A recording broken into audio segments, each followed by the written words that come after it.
제가 뒷군형을 조사해봤더니 뭐 나왔어요? 뒷군형을 조사해봤더니 한 놈 나왔어. 나왔어. 한 놈 나왔어. 한 놈 누군데요? 한 놈 나왔어. 네, 누군데요? 제안을 하나 합니다. 제안. 제안. 지금은 대한민국 운명이 걸린 시기입니다. 그렇죠? 네.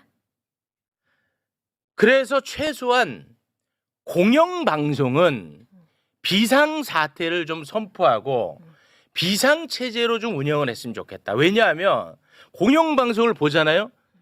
지금 세상이 지금 완전 뒤집어지기 직전이거든. 근데 너무 일상이야. 너무 조용해. 아무 일도 없는 것 같아요. 네. 그래서 최소한 공영방송만큼은 비상체제를 좀 선포하고 비상편성에 좀 들어갔으면 좋겠다. 간절히 제가 좀 호소를 드리는 바입니다. 제안을 합니다. 예. 이렇게 생각하셔야 돼요. 헌법이라는 건 헌법에 유일하게 권력이라는 단어가 나오는 거는 모든 권력은 국민으로부터 나온다라는 부분에만 딱 한 번 있단 말이죠. 이게 무슨 말이냐면 국민들이 헌법 제정 권력자로서 이 헌법의 틀을 만들어 놓고 이게 우리가 이 사회를 유지하는 최선의 시스템이고 최대한의 합이다. 그러니까 이 틀 안에서 모든 것이 움직여야 된다라고 정해준 거야. 주권자인 국민이.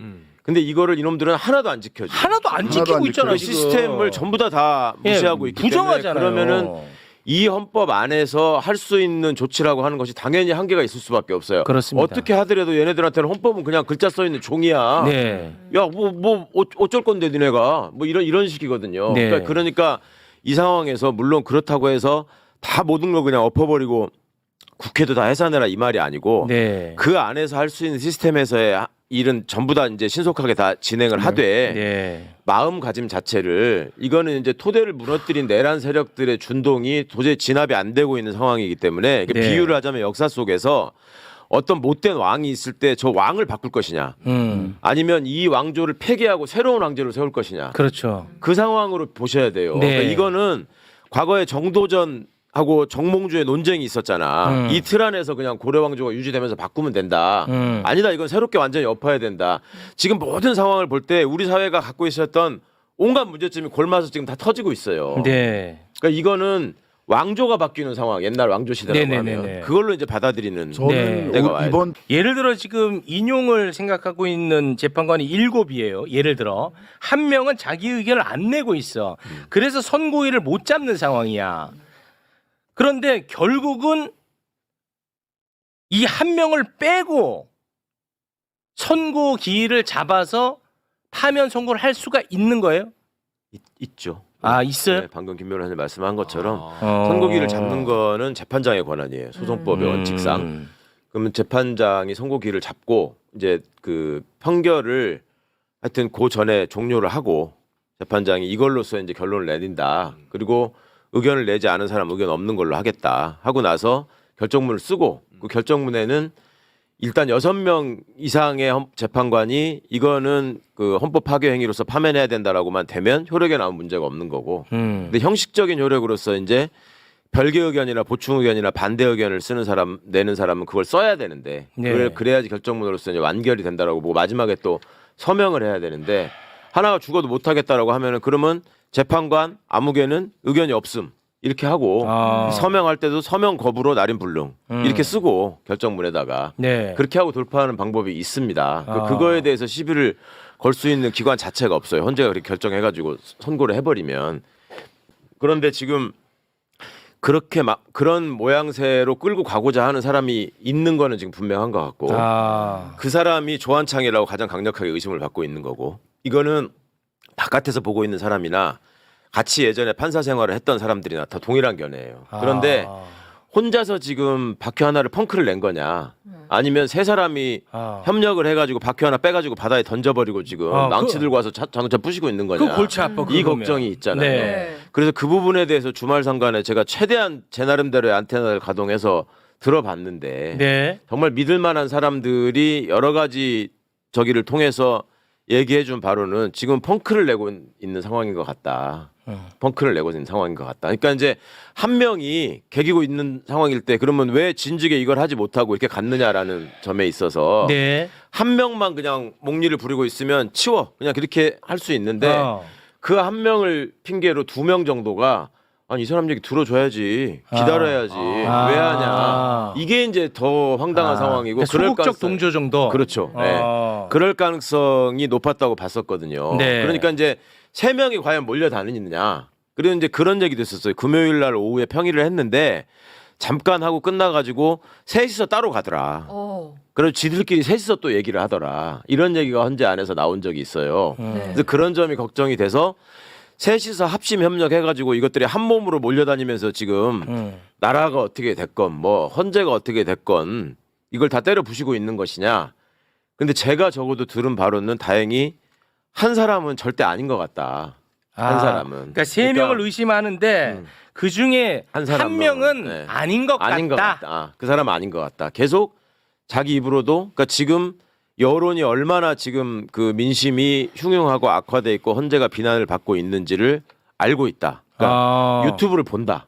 그리고 자기가 어떤 사람으로 어떻게 지목돼서 어떤 평가를 받고 있는지를 알고 있다. 근데 그거에 대해서 억울해한다. 억울해한다. 네. 그 정도까지는 얘기를 하더라고요. 그리고 이렇게 되면은 단순히 그냥 헌재가 욕먹고 뭐 재판관들이 비판을 받고 이런 차원이 아니라 그냥 사법부 전체가 신뢰를 잃고 붕괴되는 상황이고. 그건 맞죠. 네, 그러니까 법원까지도 다 영향을 미치는 거고 그건 나라가 맞죠. 망하는 거다. 예. 이 부분에 대해서도 확실하게 동의하고 인식을 갖고 있다. 네. 그러니까 3명 의심받고 있는 한 사람, 그 중에 네, 한 사람은 네, 네. 우리 신 교수님 나오셨으니까 혹시 들으셨는지 네. 모르겠어요. 용산 사람들이 지들끼리 모여가지고 헬렐레 하면서 얘기를 한다는 거야. 야, 조한창이는 확실히 우리 편이야, 우리 사람이야. 자, 그래서 확실하게 지금 하고 있어 이런다는. 지금 반헌법 세력들은 어떻게 지내고 있고 무슨 생각을 하고 어떤 꿍꿍이가 있는지 네. 그분에 대한 이야기를 나누기 위해서 그쪽 전문가 우리 신용환 교수님을 모셨습니다. 박수로 맞이합니다. 네, 네. 안녕하세요. 네.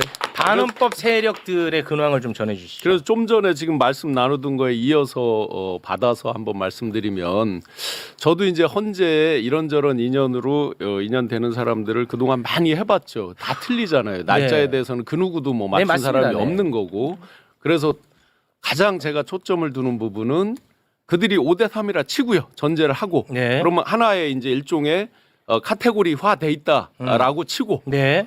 그러면 그들의 어떤 지령이라고 한다면 일사불란한 어떤 목표가 있을 거 아니에요. 목적지, 그렇죠. 그렇죠. 종착점이 있을 거 아니에요. 그렇죠. 그걸 설계하는 사람들은 결국 윤과 김일 거 아닙니까? 그렇죠. 특히 김 예. 등등의 이제 움직임을 봐야 되는데 분명한 사실은 왜 이런 거 가십으로 들어보셨죠? 3월 26일 날 대판거리 뭐 싸웠다 이런 소리 예, 들었죠. 예. 누가 싸워요? 그 우리 한남동에서 그 박사님이 어. 그 대학 밖에 못 나온 놈을 막 엄청 뭐라고 했다는 거야. 왜? 예? 왜? 무능하다고. 3월 26일에요? 예. 무죄가 나니까 이재명 대표 항소심 이재명 무죄 대표 나던 날 항소심에 대판 아. 싸웠다라고 잊으시면 어떡해. 남들은 대판 싸웠다라고 말하지만 사실은 이제 일방적으로 혼났다 혼내는 뭐 이런 건데요. 이재명 대표 무죄 때문에 네. 그게 이제 큰 지금 분기점이 돼 있는데 그 이후에 이들도 플랜 B가 다 흔들리는 상태다. 왜 흔들리게 됐냐면 이해관계가 이재명 유죄 해놓고 그렇죠. 시간 벌고 그때 이제 해치우고 나머지 대안을 찾자. 요거에서는 모두가 크게 보면 윤과 김이 있을 것이고 당이 있잖아요. 당권 세력, 네. 쌍권, 네. 원권. 그리고 이제 대권 주자들 오한, 홍, 김, 원 뭐 쭉 있잖아요. 네네. 이 사람들 그리고 조중동, 레가시 미디어 이 이해관계가 일치해. 다 일치했었죠. 그거는 일치해. 3월 26일까지 일치를 맞습니다. 했었죠. 네. 근데 딱 이제 지금 무죄가 나면서 이게 서로 간에 막 달라지는 거예요. 특히나 이제 쌍권, 네. 권과 권을 지금 모시고 있는 보좌진 중에 상당수를 알고 지내죠. 네. 그들의 시계는 어디에 맞춰져 있다? 대권이 아닌 거죠. 엄밀히 보면, 쿨하게 보면 당권이죠. 당권. 대권이 왜 그렇지. 당권이죠. 맞지. 그리고 도매금에 이렇게 끝까지 옹호가 겉은 이제 그렇게 표현하더라도 속마음은 끝까지 이렇게 옹호하고 가다가는 다 죽는다. 도매금에 우리 다 죽는다. 그거 그런데 확실했죠. 그리고 설사 동조한다 그래도 당권이 자기들에게 안 오죠. 윤상현, 나경원 쪽에 갈 확률이 더 높죠. 그렇죠. 당권으로 봐도 네. 대선은 진다 전제를 한다면 그렇죠. 지금 이제 1번 공통 목적이자 공통의 이해관계에 딱 정점에 있던 이재명 유죄 이 부분이 이제 깨지면서 깨졌죠. 그 다음에 지금 조중동 소위 레가시 미디어에서 5대 3론이 어디서 나왔어요? 채널A에서 나왔죠. 그 의미는 뭐라고 보여지느냐면 이건 해석입니다. 네. 자, 우리 시간 좀 벌어주고 같이 살자. 라고 딜을 치는 메시지인 거죠. 엄밀히 보면. 같이 살자는 게 윤석열 파면? 아니죠. 어느 정도 시간을 갖고 안 그러면 너희들도 협조 안 하면 계속 끌고 우리 가서 개헌이든 뭐든 다른 변수를 막 끼워 넣고자 하는 그게 있는 거죠. 파면에 대해서는 나중에는 이제 그런 준비가 되면 뭐 파면에 대해서도 오케이를 하겠죠.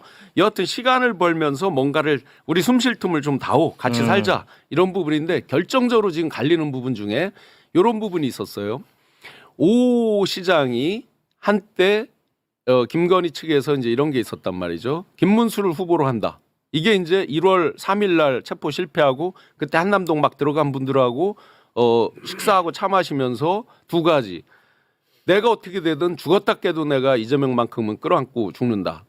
윤이 하던 말이죠. 또 한 가지는 후계자는 김문수다. 예. 그랬는데 석방되고 나서 보니까 당선 가능성이 조금이라도 있는 사람 밀어서 당선이 돼야 뭐 저 다음을 생각해 볼 다음에 수 이제 있죠.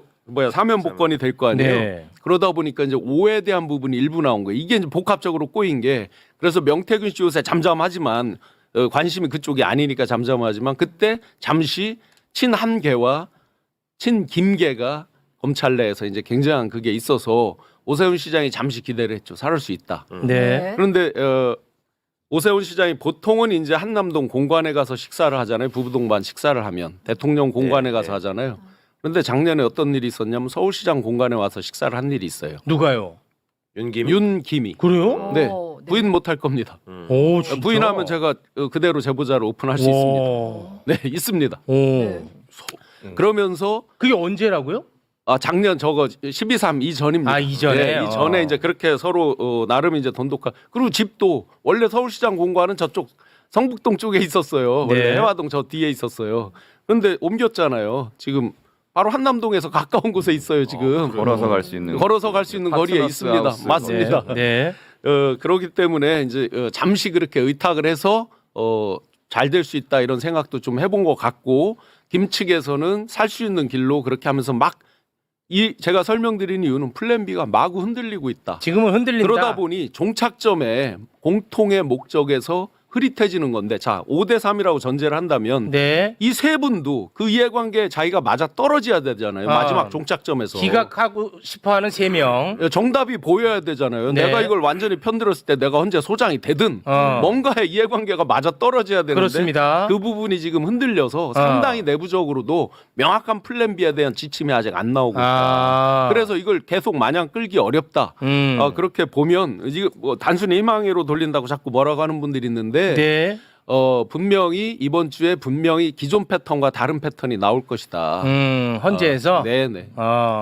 아니 그리고 그 권성동입니까 저 권영세입니까 누가 빨리 선고해라 헌재도 맞아요. 이렇게 얘기한 아니, 것 때문에 불안해하시는 분들도 있더라고. 지금 굉장히 많아요. 그러니까, 네, 그 국민의힘에서 네. 빨리 선고하라고 하는 목소리를 많이 내고 있습니다. 그러니까 그게 그거 뭐예요? 그게 그러니까 저기 그대로 지금 선고하면은 기각되니까 저것들이 저러는 거 아니냐. 이거 그렇죠. 걱정하실 그렇죠, 수밖에 그렇죠. 없죠. 네. 근데 제 생각에는 이것도 면피용이에요. 그러니까 어차피 선고는 할 것 같고 근데 지들이 계속 지연시킨 사람이라고 해버리면 독박 쓰게 되잖아요. 완전히 국민들로부터.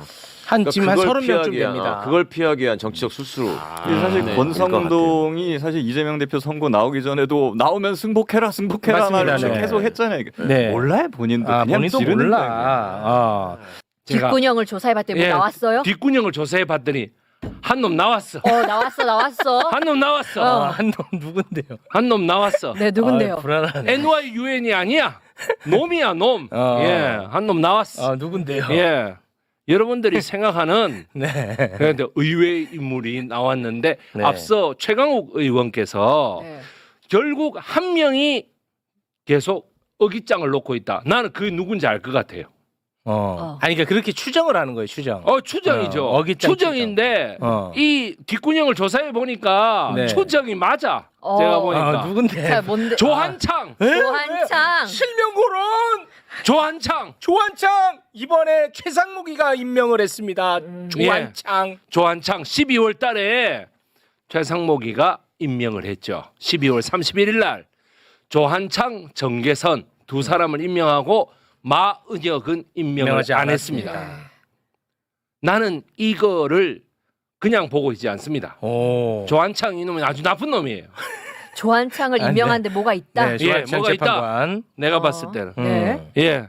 조한창의 장인어른이 누구게? 조한창의 장인어른. 예, 장인어른. 누군데요? 누군데? 누군데? 정동호입니다. 정동호. 여러분. 정동호? 정동훈. 정동호. 정동호. 누구예요? 12.12 어? 계엄 쿠데타 때. 어. 12.12 쿠데타 때 전두환의 어. 경호실장. 그게 정동호예요? 예, 정동호입니다. 근데 장인어른이에요? 예.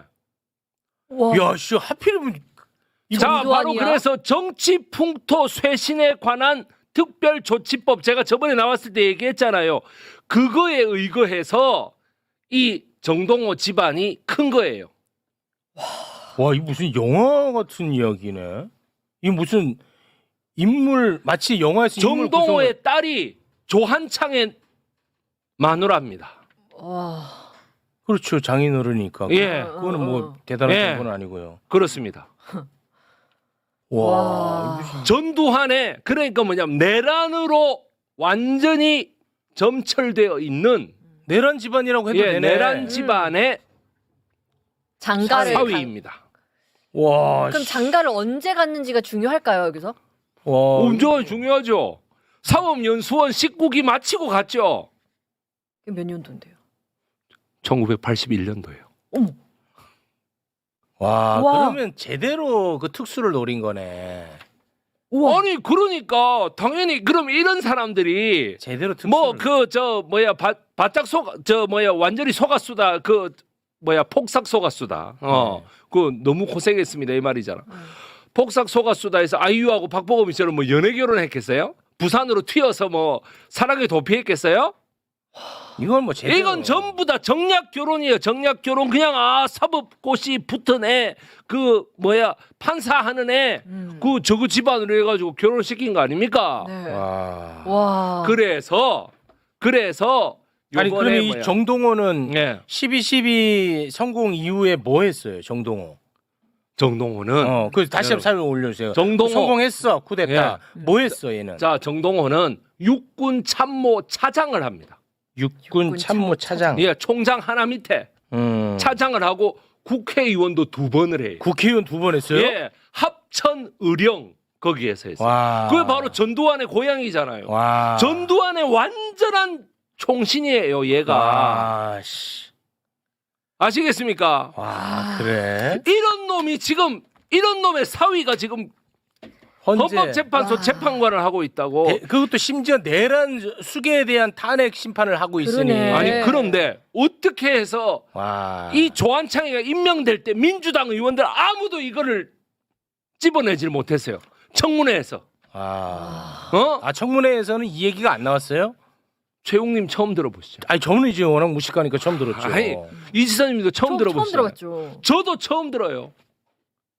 그래서 제가 이 사실을 알게 된 1월 30일이었어요. 1월 30일에 제가 정치풍토 쇄신에 관한 특별조치법이 역사는 반복된다처럼 1962년도 3월 16일에 했던 정치활동 정화법에 그거에서 나온다라는 것과 함께 같이 알았어요. 이거를. 와. 와, 그럼 조한창을 임명한 사람도 있을 거 아니에요. 네. 알고 임명했겠네. 네. 알고 당연히 알고 왜 저거 장인어른하고 조한창의 장인어른하고가 친구였거든. 누구엠? 임명한 사람이 누굽니까? 임명한 사람이. 최상목이? 최상목이가 아니고 어. 국회목수로 같이 국회의원이잖아. 왔으니까 당시 국회목의 국민의힘의 추천 아닙니까? 맞아요. 당시 국민의힘의 대표가 누구예요? 한동훈이 아니에요. 한동훈이. 한동훈이가 나와? 여기서 또? 한동훈이 왜 나와 여기서? 한동훈이가 이거를 정계선 마흔역과 함께 같이 추천했던 사람입니다. 우리는 한동훈이한테 다 속고 있었어요.